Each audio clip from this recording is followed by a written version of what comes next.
Hi guys,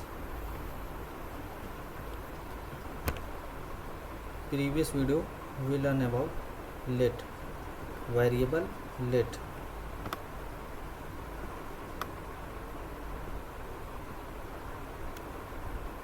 If you does not know about let, what we work, how we use, where we use, uh, I refer you to watch my previous video in this playlist.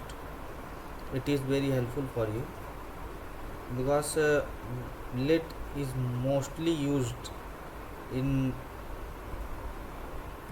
in the programming.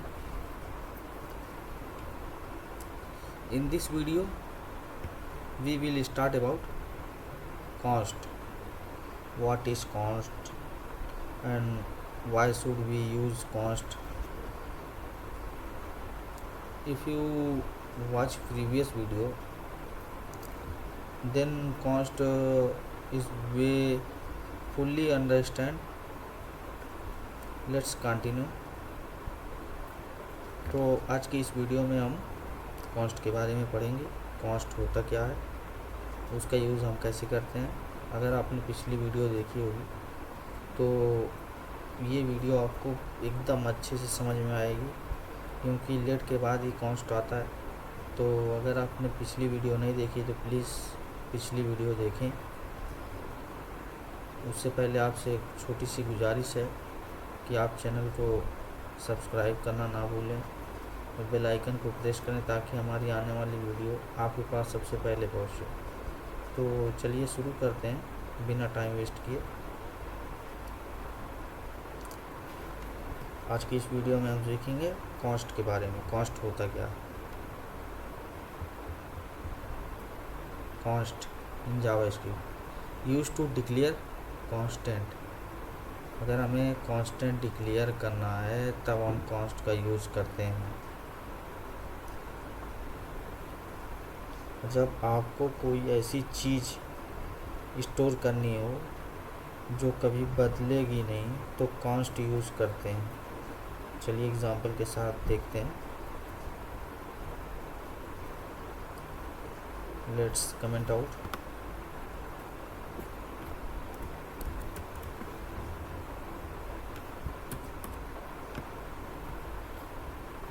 The short keyword is comment out to control K C. Example const ले लेते हैं पाई 3.14।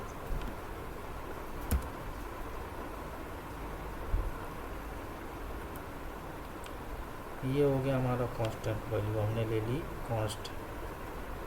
तो इसको हम इस तरीके से declare नहीं कर सकते, फिर रीअसाइन वैल्यू नहीं कर सकते।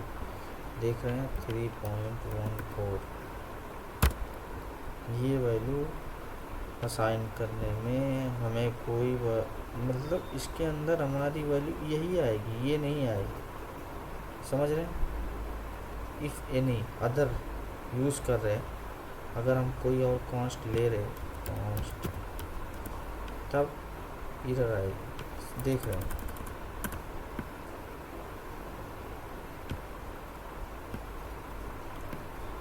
नेक्स्ट क्या बोलता है, ब्लॉक स्कोप। कॉन्स्ट भी लेट की तरह ब्लॉक स्कोप में ही होता है। इसका मतलब है कि ये सिर्फ उस ब्लॉक के अंदर एक्सेसिबल होता है जिसमें हम वर्क कर रहे हैं।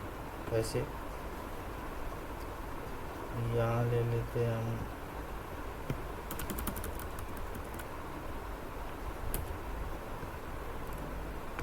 कंसोल डॉट लॉग पाई। तो ये एक ही ब्लॉक के अंदर है।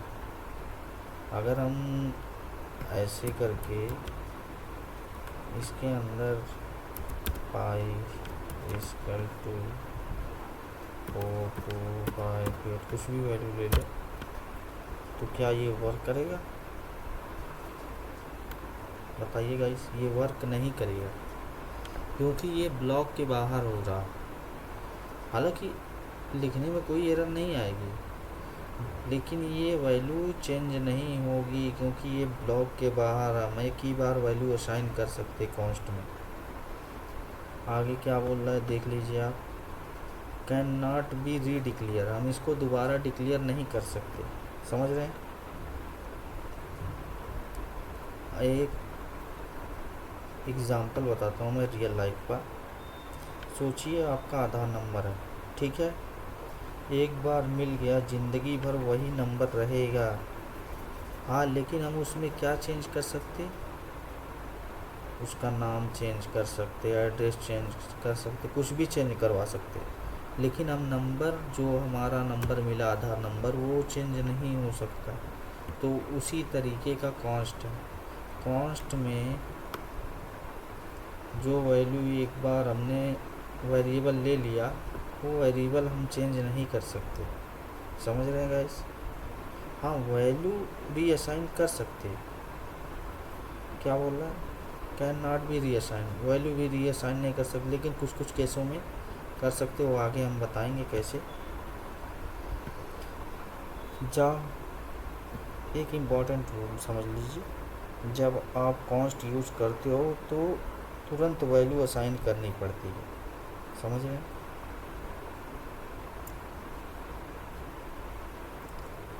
कैसे, एक और एग्जांपल मैं दिखाता आपको। Const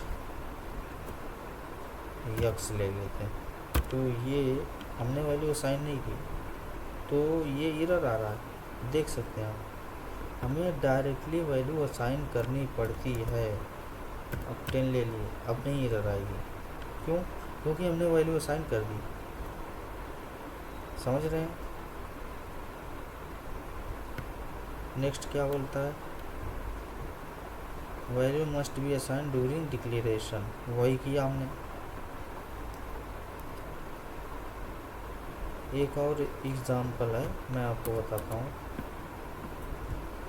const with object and array, अगर आप ऑब्जेक्ट या एरे कॉन्स्ट से बनाते हैं तो उनका रेफरेंस फिक्स होता है, लेकिन अंदर की वैल्यू चेंज हो सकती है। वही बोला ना मैंने, अंदर की वैल्यू हम चेंज कर सकते कॉन्स्ट में, लेकिन जब ऑब्जेक्ट एंड एरे से करते हैं तब, ऑब्जेक्ट एंड एरे से जब करते हैं। कैसे, एक एग्जांपल देता हूँ मैं आपको। ये ले लिए हमने यूज़र, ठीक है। अब ये वैल्यू हम ले लेते हैं कर्ली ब्रैकेट में, ब्रैकेट के अंदर नेम ले लेते, नेम में हम ले लेते हैं स्ट्रिंग वैल्यू जॉन ले लिया हमने। तो ऐसा हम कर सकते, देखिए ये हमने नेम लिया, ये भी वेरिएबल ही है, स्ट्रिंग नेम वेरिएबल का ही काम कर रहा है। तो इसको हम दूसरे तरीके से कैसे लिख सकते हैं बताइए गाइस, यूज़र डॉट नेम, ऐसे भी हम इसकी वैल्यू चेंज कर सकते। देखिए अब यहाँ पे हम कुछ और भी लिख सकते हैं, और डायरेक्ट ले लिए जेसी, तो ये अलाउ करता, बट ऐसे अलाउ नहीं करेगा। यूज़र इक्वल टू नेम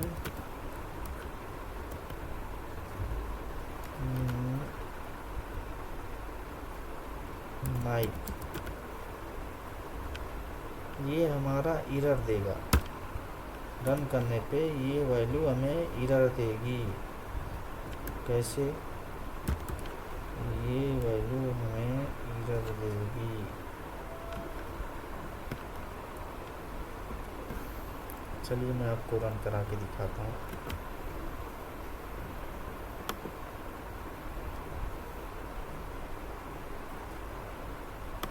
यहाँ से गए, यहाँ पे इंस्पेक्ट किए, यहाँ से कंसोल में आए,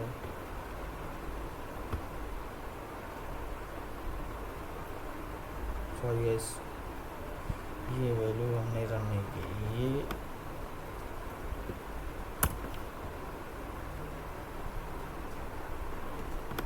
जिसकी वजह से हमें एरर आ रही थी, वैल्यू नहीं आ रही थी। ये हो गया, ये भी हमें हटाना पड़ेगा। अब देखते हैं वैल्यू आती है कि नहीं। वैल्यू आ गई 3.5। ये हमने नेम ले लिया। ये हमारा क्या है समझिए आप,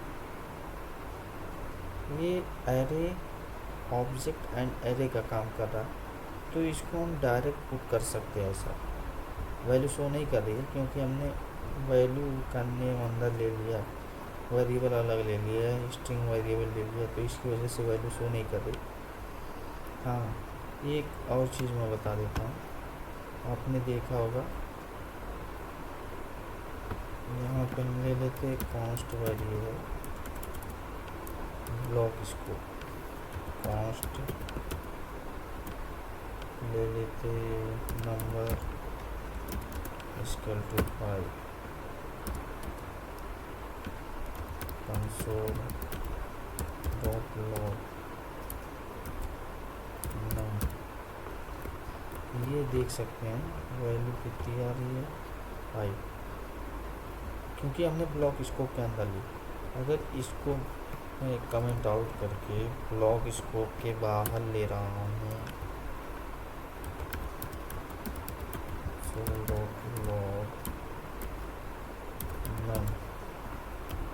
तो क्या वैल्यू मेरी 5 आएगी?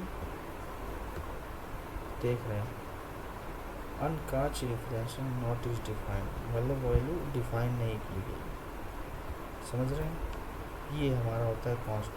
हम उसी ब्लॉक स्कोप के अंदर कर सकते हैं जिसमें हमने वेरिएबल डिक्लेयर किया हो, असाइन किया हो। उसके बाहर हम नहीं कर सकते।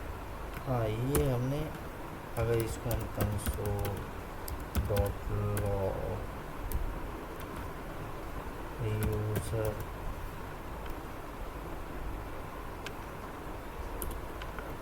अब क्या आएगी वैल्यू?